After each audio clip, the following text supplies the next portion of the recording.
It's 1:12 a.m., you're lying in bed.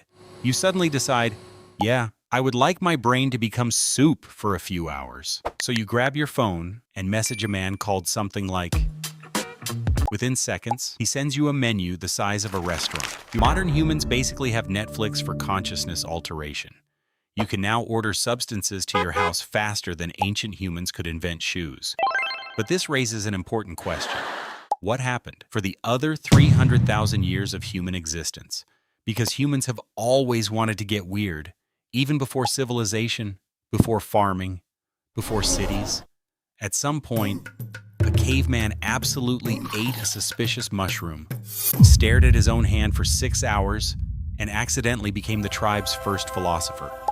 And honestly, the history of humans getting high is basically the history of humans trying to survive having a human brain. Because consciousness is a lot. Imagine being an early human. No heating, no medicine, no TikTok, no Spotify.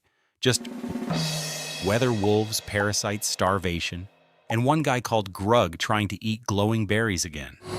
Life was unbelievably stressful. You could genuinely die from rain infection and falling badly.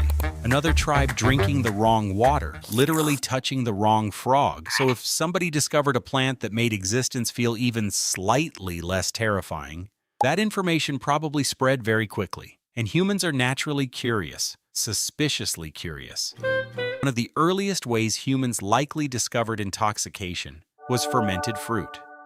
Because fruit naturally ferments when yeast converts sugars into alcohol, meaning somewhere in history, a monkey absolutely ate rotten fruit, became emotionally unemployed, and accidentally invented Friday night. And humans probably saw this happening. Modern animals still get drunk accidentally. Elephants, monkeys, birds, even deer sometimes. Nature occasionally becomes a nightclub against its will. So imagine early humans noticing, interesting, Greg ate the old fruit and is now arguing with a tree. The second humans realized certain substances changed consciousness, it was over. Because humans love pressing random psychological buttons. We are mentally just raccoons with anxiety disorders. Now here's the important thing. Early humans were not thinking, I wish to recreationally consume psychoactive compounds. No, they were thinking, skycat death. Life was survival mode 24/7. So psychoactive experiences were probably discovered through experimentation, ritual medicine, accidents, observation of animals, and eventually, humans stopped accidentally getting high and started doing it on purpose. This is where things become very human, because altered states slowly become spiritual, social, sacred, emotional. Across ancient cultures, shamans and spiritual figures used psychoactive plants, smoke trance, dancing, fasting, drumming, chanting, not just to party, but to communicate with spirits, receive visions, heal people, interpret dreams, connect with gods. Humans realized something important very early. If you exhaust or alter the brain hard enough, reality starts acting weird. And honestly, modern humans still do this. We just renamed it wellness. People now pay money to sit silently in dark rooms, attend breathwork retreats, dance for 14 hours, freeze themselves in ice baths, listen to a bald man named Kai explain frequency alignment, and then eventually civilization arrives, which means humans immediately invent taxes, organized warfare, and professional drinking. The Sumerians in Mesopotamia were some of the earliest large-scale beer drinkers in history. And they loved beer so much. They literally had a goddess of beer called Ninkasi. Human civilization became advanced enough to invent alcohol branding almost immediately. There's even an ancient Sumerian hymn to Ninkasi that basically doubles as a beer recipe, which means one of humanity's oldest written achievements, how to make the lads unconscious. Beer became deeply tied to agriculture.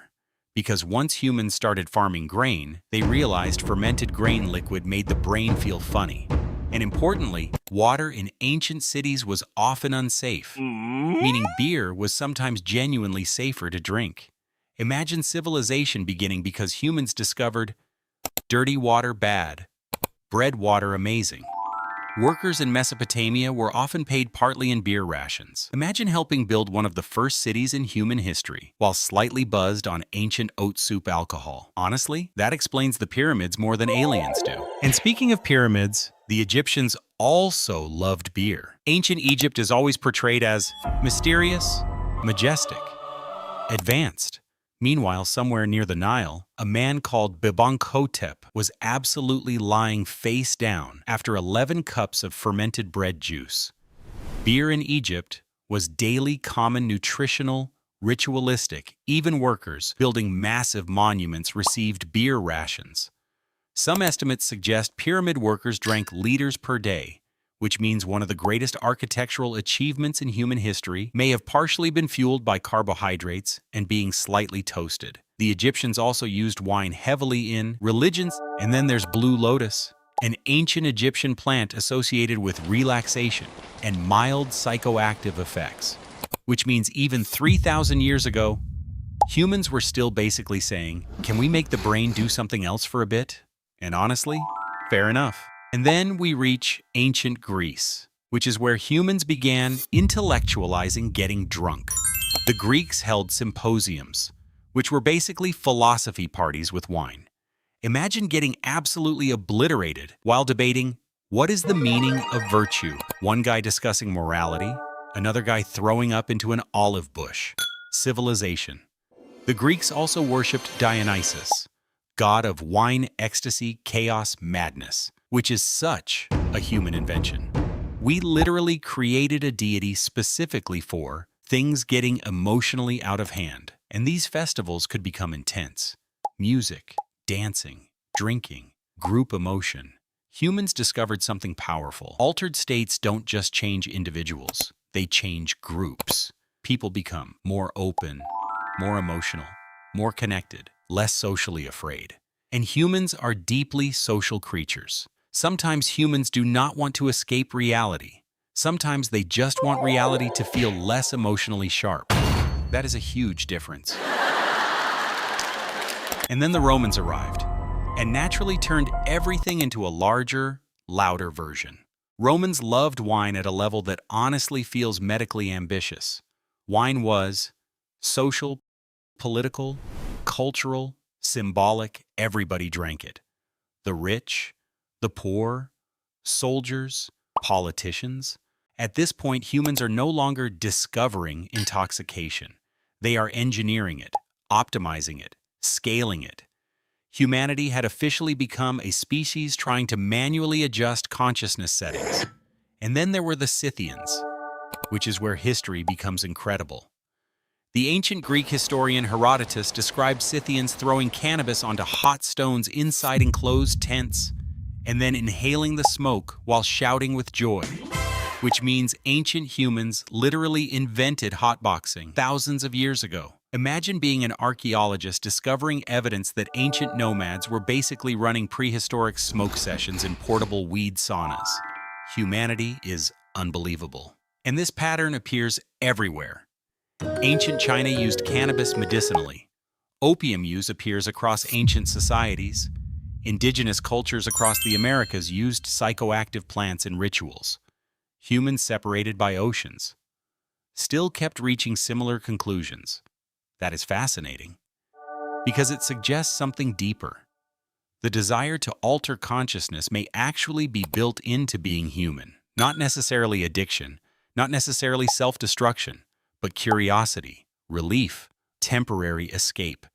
Because the human brain is intense, humans are one of the only species intelligent enough to fully understand reality, while simultaneously being emotionally overwhelmed by it. That is very human. And honestly, modern humans are not that different from cavemen. The packaging changed, that's all. The caveman had mysterious mushroom. You have triple filtered watermelon ice tornado Kush disposable vape. Same species, different branding. Humans still seek altered states, search for relief, search for meaning. We just do it with Bluetooth speakers now, and maybe that's the strangest part. Throughout history, humans kept inventing tiny ways to temporarily loosen reality's grip on the brain. Small pauses where consciousness became quieter. Not because humans are broken, but because being a human is psychologically loud. And maybe somewhere 300,000 years ago, a caveman sat beside a fire, ate the wrong mushroom, looked up at the stars, and briefly experienced the first moment in human history where somebody thought, whoa,